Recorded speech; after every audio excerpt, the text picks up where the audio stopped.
Have you ever laid awake at night, replaying a moment where you snapped at a loved one, terrified that deep down you might actually be a bad person? You worry that your anger, your jealousy, or your sudden cruelty reveals a dark rot in your soul. You fear that if the world saw your true self, they would run. But what if I told you that your darkest actions aren't born from a wicked heart, but are actually the result of your most celebrated virtues?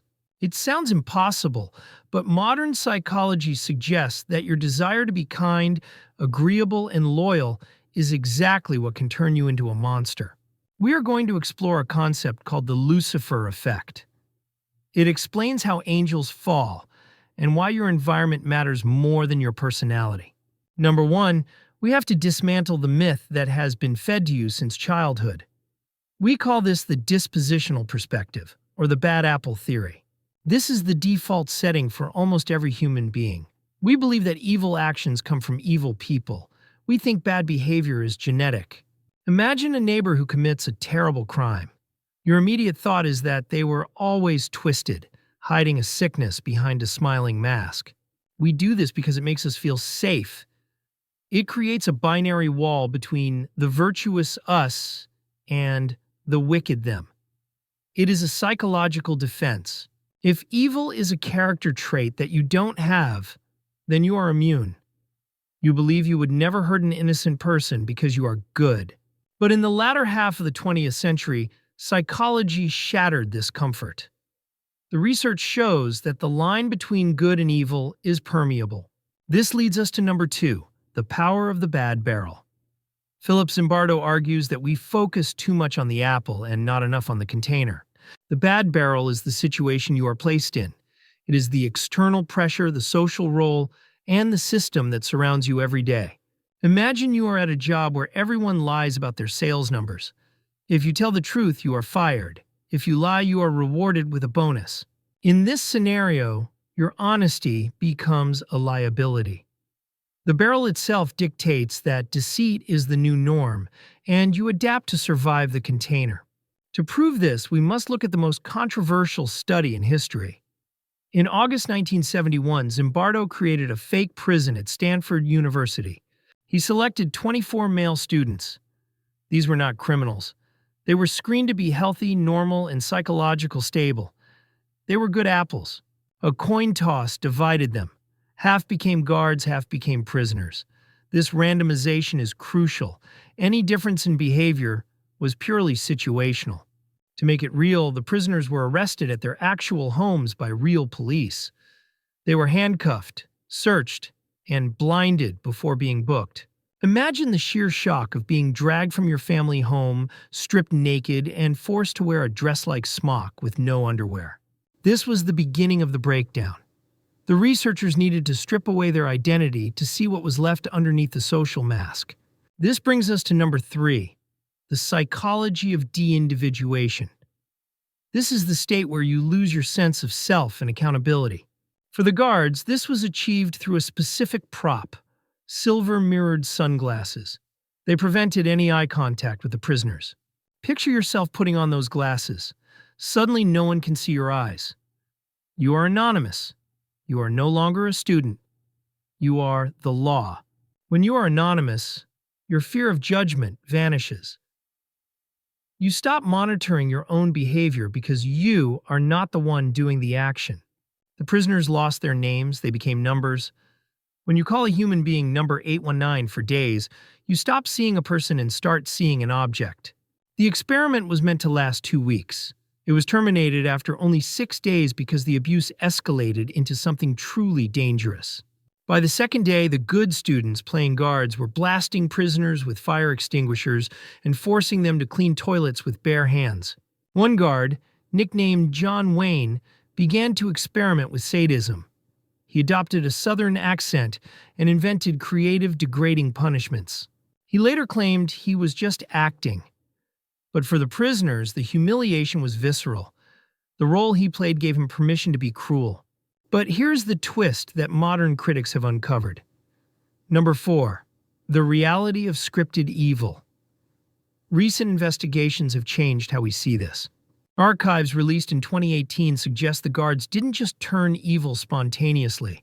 They were coached by the researchers to be tough. Imagine you are a student and a professor tells you, "We need you to be rough for the sake of science." The experiment fails if you are soft. You want to be a good student. You want to help the team. So you suppress your empathy and you escalate the abuse because you are told it is necessary. Does this disprove the Lucifer effect?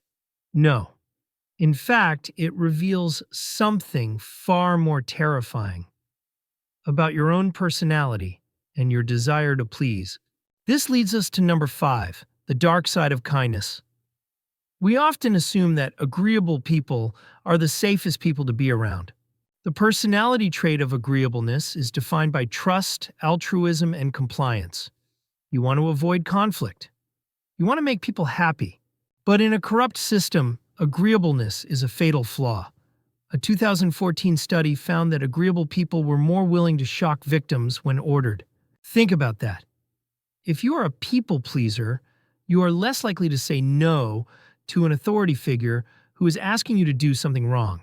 You prioritize social harmony over moral autonomy. You don't want to cause a scene or be difficult, so you comply with the darker request. Kunal Kapoor calls this weaponized kindness. It is the idea that your inability to set boundaries makes you a tool for systemic evil. Imagine a boss asking you to overlook a safety violation. You feel it's wrong, but you want to be a team player. You don't want to let the department down. Your desire to be a good employee overrides your desire to be a moral human. You become the lubricant for the machinery of cruelty. This is exactly what happened at Abu Ghraib prison in 2003. Ordinary soldiers committed horrific acts of torture that mirrored the Stanford experiment. They weren't all psychopaths. Many were young, lower-ranking soldiers who were trying to impress their superiors and fulfill the mission. This brings us to number 6, administrative evil. This is when you do evil without ever feeling like you have done anything wrong. It happens when a system redefines morality. In war, torture is renamed enhanced interrogation. Killing is renamed neutralizing targets. Imagine sitting at a desk, stamping papers that deny life-saving benefits to veterans. You aren't killing them, you are just following protocol. You convince yourself that you are doing a good job. You are efficient. You are following the rules. The system masks the humanity of the victim. This is called moral inversion. The bad means are justified by the good ends. You tell yourself it is for national security or company growth. The guards at Abu Ghraib took photos of their abuse. They didn't hide it. They posed with smiling faces next to human pyramids of naked prisoners. Why would they document their crimes? Because inside their barrel, they didn't see it as a crime.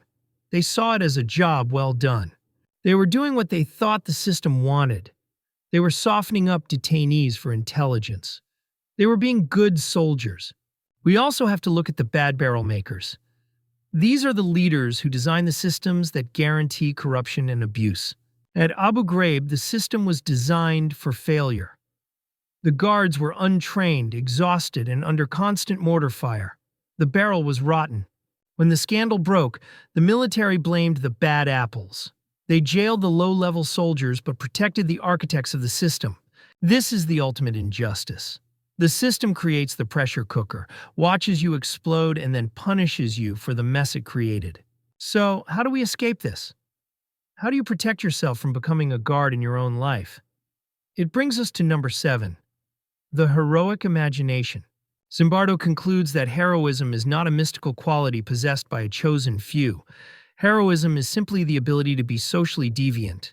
To be a hero, you must be willing to be disagreeable. You must be willing to stand alone when the rest of the group is marching in one direction. In the Stanford Prison Experiment, the only person who stopped the madness was Christina Maslach, an outsider who wasn't part of the barrel. She saw the prisoners marching with bags over their heads, and she felt a visceral, emotional sickness. She refused to normalize the cruelty. She confronted Zimbardo. She risked her relationship with him to say, "This is wrong." She broke the groupthink because she held on to her humanity. This is the lesson you must take away. You are not a fixed entity. Your character is fluid. constantly shaped by the situation you are in. You must learn to recognize the barrel. Ask yourself, am I anonymous here? Am I dehumanizing someone? Am I following orders blindly? True kindness requires strength.